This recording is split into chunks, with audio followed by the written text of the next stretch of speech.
ഒരു വലിയ വാർത്ത വരുന്നുണ്ട്. പാകിസ്ഥാൻ നിരന്തരം ലോകരാജ്യങ്ങൾക്കെല്ലാം മുന്നിൽ എല്ലാ കാര്യത്തിലും നാണം കെടുന്ന ഒരു രാജ്യം തന്നെയാണ്. അതിപ്പോൾ ഭക്ഷണത്തിൻ്റെ കാര്യത്തിലായിക്കൊള്ളട്ടെ, പട്ടിണിയുടെ കാര്യത്തിലായിക്കൊള്ളട്ടെ, അവരുടെ യുദ്ധ തന്ത്രങ്ങളുടെ കാര്യത്തിലായിക്കൊള്ളട്ടെ, യുദ്ധമുറകളുടെ കാര്യത്തിലായിക്കൊള്ളട്ടെ, എല്ലാ കാര്യത്തിലും പാകിസ്ഥാൻ ലോകരാജ്യങ്ങൾക്ക് മുമ്പിൽ തല കുനിക്കേണ്ടി വന്നിട്ടുണ്ട്, നാണം കെടേണ്ടി വന്നിട്ടുണ്ട്.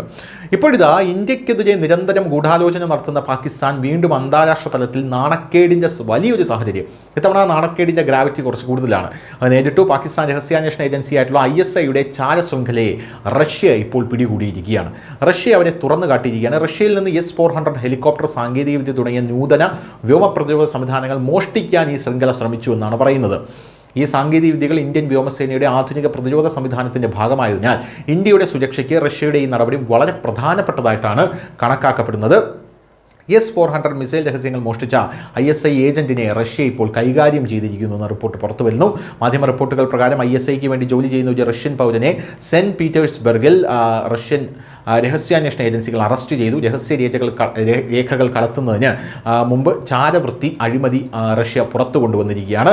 സൈനിക ഹെലികോപ്റ്ററുകളുടെയും വ്യോമ പ്രതിരോധങ്ങളുടെയും വികസനത്തിന് ഉപയോഗിക്കുന്ന രേഖകളിൽ ഇയാളിൽ നിന്ന് കണ്ടെടുത്തിട്ടുണ്ട്. ഈ രേഖകളിൽ MI-8 AMH SHVയുമായി ബന്ധപ്പെട്ട സെൻസിറ്റീവ് സാങ്കേതിക വിവരങ്ങൾ ഉൾപ്പെടുന്നു എന്നാണ് നമുക്ക് മനസ്സിലാക്കാൻ സാധിക്കുന്നത്.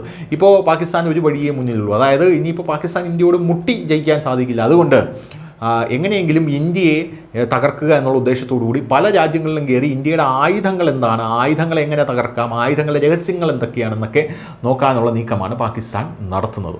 News desk, news India Malayalam.